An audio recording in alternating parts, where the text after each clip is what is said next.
सोन चिड़ैया खबर उड़ती है। छत्तीसगढ़ के बीजापुर जिले के नेशनल पार्क क्षेत्र में सुरक्षा बलों और नक्सलियों के बीच मुठभेड़ हुई है, जिसमें 8 लाख का इनामी नक्सली डिप्टी कमांडर और स्नाइपर सोडी कन्ना मारा गया। सर्चिंग ऑपरेशन के दौरान उसका शव और एक 303 राइफल बरामद की गई।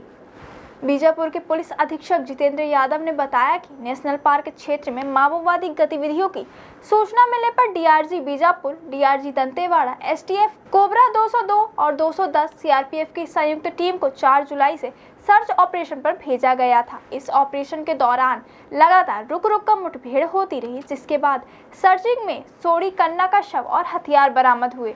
आईजी सुंदर राज ने जानकारी दी कि वर्ष 2024 में मिली निर्णायक सफलताओं को आगे बढ़ाते हुए वर्ष 2025 में भी सुरक्षा बल सघन, रणनीतिक और निरंतर अभियानों में जुटे हुए हैं। पिछले 18 महीनों में कुल 415 हार्डकोर नक्सलियों के शव बरामद किए जा चुके हैं, जो सुरक्षा बलों की कुशल रणनीति और साहसिक कार्यवाही का परिणाम है। उन्होंने यह भी बताया कि दुर्गम पहाड़ियों और भारी बारिश के बावजूद सुरक्षा बलों का अभियान जारी है और यह माओवादियों के नेटवर्क को करारा झटका दे रहा है। हाल ही में 26 जून को नारायणपुर जिले के अबूझमाड़ क्षेत्र में भी सुरक्षा बलों ने 2 महिला वर्दीधारी नक्सलियों को मार गिराया था। दोनों के शवों के साथ 315 बोर की राइफल और अन्य हथियार बरामद किए गए थे। इसी तरह 11 जून को सुकमा जिले के कोकानार थाना क्षेत्र में हुई मुठभेड़ में सुरक्षा बलों ने 5 लाख के इनामी नक्सली समेत 2 नक्सलियों को ढेर किया, जिनमें एक महिला भी शामिल थी। इससे पहले 7 जून को बीजापुर जिले के इंद्रावती नेशनल पार्क क्षेत्र में हुई मुठभेड़ में 5 नक्सली मारे गए थे। इसी ऑपरेशन के तहत सेंट्रल कमेटी सदस्य सुधाकर उर्फ गौतम और तेलंगाना कमेटी सदस्य भास्कर भी मारे गए। सुधाकर पर 1 करोड़ और भास्कर पर 45 लाख रुपए का इनाम घोषित था।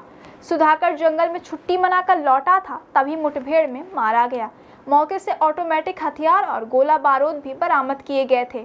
नक्सल विरोधी अभियान में सुरक्षा बलों को लगातार बड़ी सफलताएं मिल रही हैं। 21 मई की एक मुठभेड़ में 27 नक्सली मारे गए थे, जिनमें 1.5 करोड़ का इनामी बसवा राजू भी शामिल था। इसके सिर्फ 7 दिन पहले कर्रेगुट्टा ऑपरेशन की जानकारी दी गई थी, जिसमें 31 नक्सलियों को मार गिराया गया। यह ऑपरेशन छत्तीसगढ़ तेलंगाना बॉर्डर पर 24 दिनों तक चलाया गया था। केंद्रीय गृह मंत्री अमित शाह ने 2024 में रायपुर और जगदलपुर में हुए कार्यक्रमों में हिस्सा लेते हुए नक्सलियों को हथियार डालने की चेतावनी दी थी। उन्होंने यह भी स्पष्ट किया कि यदि हिंसा जारी रही तो सुरक्षा बल उन्हें मुंहतोड़ जवाब देंगे। शाह ने यह घोषणा भी की थी कि 31 मार्च 2026 तक पूरे देश से नक्सलवाद का पूर्ण खात्मा कर दिया जाएगा। उनके इस डेडलाइन के बाद बस्तर क्षेत्र में नक्सलियों के खिलाफ अभियान और तेज हो गए। सोन चिड़ैया खबर उड़ती है।